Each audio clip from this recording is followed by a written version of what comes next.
Salut à tous, vous connaissez la chanson. Aujourd'hui, nous allons dresser le classement des 10 plus mauvais jeux, cette fois-ci de la Game Boy Advance. C'est parti. Dixième. Et ainsi donc, celui qui ouvre le bal n'est autre que le Pôle Express, un jeu de THQ qui ont l'habitude des adaptations. Souvenez-vous, plusieurs de leurs jeux figuraient dans notre série, consacrée aux plus mauvais jeux de la Game Boy Color, comme 100% Angelica ou Buffy contre les vampires. On avait souligné le manque de dynamisme de ces titres, et malheureusement les choses n'ont pas véritablement changé. En vérité, le jeu n'est pas spécialement mauvais, c'est juste que c'est mou, c'est lent, il se passe strictement rien, et sur certains aspects, on se croirait revenu à l'époque de Tintin au Tibet, avec tous ces pièges farfelus qu'il nous fallait éviter.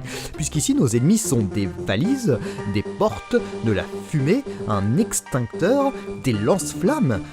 Oui, quand même. Bien. Pac-Man, et là je vous vois débarquer en trombe sur votre clavier pour écrire « Edouard, c'est du n'importe quoi, Pac-Man c'est un des plus grands jeux d'histoire, est-ce que tu serais tombé sur la tête ?»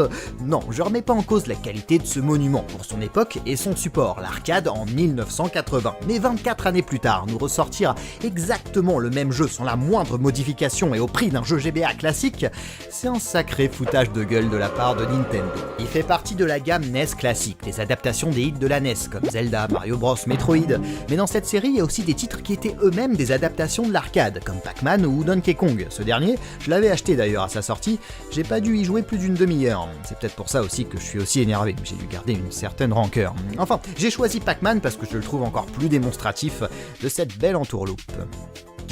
Huitième. Daredevil, autre adaptation est donc à nouveau THQ à la baguette. On passe du jeu de plateforme au beat'em up, mais avec les mêmes soucis. Mon dieu que c'est lent, le système de collision est parfaitement raté, et les enchaînements n'ont rien de naturel. Il y a tout de même un point positif, enfin je suis pas sûr que c'en soit véritablement un, il est possible de passer les niveaux sans faire un seul combat, simplement en évitant tous les ennemis jusqu'à se rendre à la fin du stage. Je vous avoue que je m'ennuyais tellement que c'est ce que j'ai fait. Septième. Dragon Ball Z Taiketsu, comment accumuler les défauts dans un jeu de combat. Les coups spéciaux sont très compliqués à sortir, on se croirait revenu au premier Street Fighter, les affrontements peuvent tout de même être sacrément ridicules, Piccolo, le personnage le plus grand, a une portée très importante, mais rien ne contrebalance cet avantage. Dans Street Fighter 2, Dhalsim a certes une grande portée, mais c'est un personnage lent, assez mauvais au corps à corps. Là, Piccolo est juste plus balèze que tout le monde et ça semble poser aucun souci d'équilibrage à personne. Et surtout, pourquoi Atari a opté pour des graphismes en pseudo 3D? C'est pas beau et ça dénaturalise totalement le manga. Regardez un peu la tête de C18. Les titres de la Super Nintendo étaient tout simplement bien plus jolis. Sixième.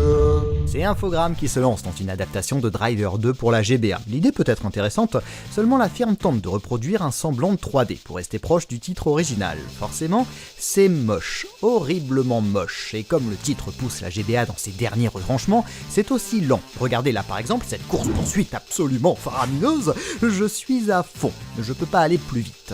Et je dois arrêter des malfrats. Il s'agit d'une succession de missions à remplir, comme aller d'un point A à un point B en un temps limité, détruire une voiture ennemie, faire une filature, la pire de toutes, le gars qu'on suit roule à 20 km/h, et comme on ne doit pas trop s'approcher pour ne pas se faire repérer, on roule aussi lentement que lui. Déjà que le jeu n'est pas spécialement dynamique, mais là, on peut difficilement faire pire.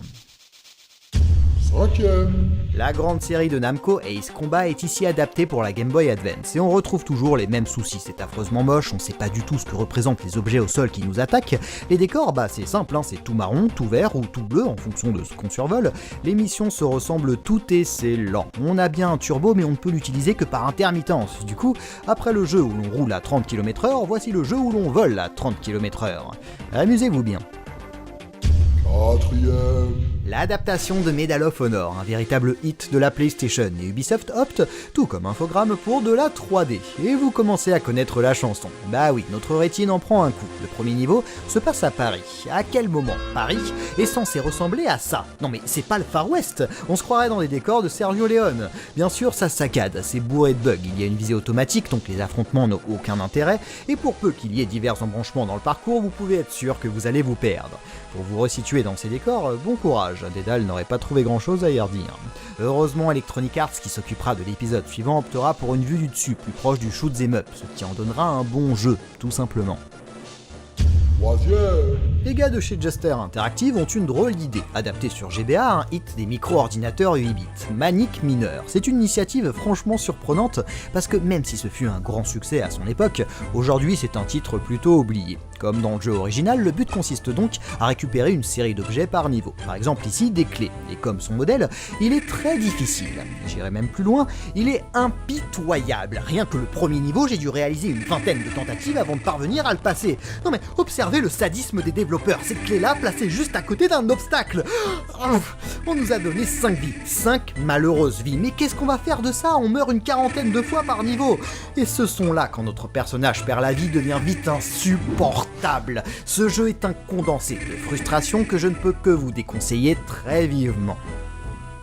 Deuxième. Si vous avez bonne mémoire, vous vous souvenez que nous avions désigné Shrek en tant que plus mauvais jeu de la Game Boy Color, Prolific ayant étrangement opté pour un jeu de combat. Et bien Prolific, encore eux, reviennent sur GBA toujours avec l'ogre et ses compères, mais ils ne choisissent pas cette fois-ci le versus fighting, mais le karting. Alors c'est une copie comme tant d'autres de Mario Kart, avec des items qui correspondent à ceux de la série culte de Nintendo. Mais l'ensemble est bien plus mauvais. Le décor défile de façon saccadée, il n'y a aucune fluidité dans les mouvements, ce qui est un comble pour un jeu de course, les soucis de lisibilité se multiplient, le tracé du parcours manque de clarté, et combien de fois je me suis retrouvé complètement paumé. Non mais c'est pas un jeu d'aventure, on n'est pas censé explorer la map. Quand on envoie un objet sur un adversaire, il se retrouve subitement sur nous. C'est une horreur, et le pire, je pense que c'est le sound design. Le travail sur le son a été réduit à son minimum, et même moins que ça. Dans Mario Kart par exemple, on entend le bruit des moteurs, l'impact des véhicules. Ici, rien de tout ça, on a juste la musique. Comment voulez-vous vous sentir imprégné dans cet univers? Prolific avait obtenu notre trophée du plus mauvais jeu de la Game Boy Color. Il a échappé de peu à une seconde récompense. Heureusement pour lui, on a trouvé encore plus mauvais. Premier. Et c'est bel et bien un FPS qui est en tête de ce classement, l'adaptation de Serious Sam. Alors tout à l'heure, je critiquais la visée automatique de Medal of Honor, puisque cela donne des combats pas très palpitants. Et bien présent, je me dis qu'il y avait peut-être une raison à cela. Ici, la visée est manuelle, comme dans n'importe quel FPS, et c'est une catastrophe. Pour viser un adversaire, j'appuie à peine un poil sur la flèche de droite ou de gauche, mon viseur dévie totalement de ma cible. Le challenge ne consiste pas tant à tuer les ennemis que de parvenir à pointer son arme sur eux. Et comme certains nous foncent dessus tête baissée, mon courage pour parvenir à les toucher. Ah, mais allez, non, juste un petit peu, non! J'en viens à regretter la visée automatique de Medal of Honor. En plus de cela, c'est bien sûr une horreur graphique. Certains décors agressent nos yeux avec ces couleurs blanches flashy. Puis bien trop souvent, c'est simplement le gros bordel. Entre les ennemis, les explosions et nos tirs, on ne discerne plus rien à l'écran. Le test de Dino One sur jeuxvideo.com m'a fait rire. Il y explique qu'après avoir joué au jeu, on a juste envie de se défouler sur Serious Sam, mais celui sur PC. Et voici donc les 10 plus mauvais jeux de la Game Boy Advance. La semaine prochaine, on revient à un épisode bien plus classique, promis. D'ici là, portez-vous bien. Salut à tous!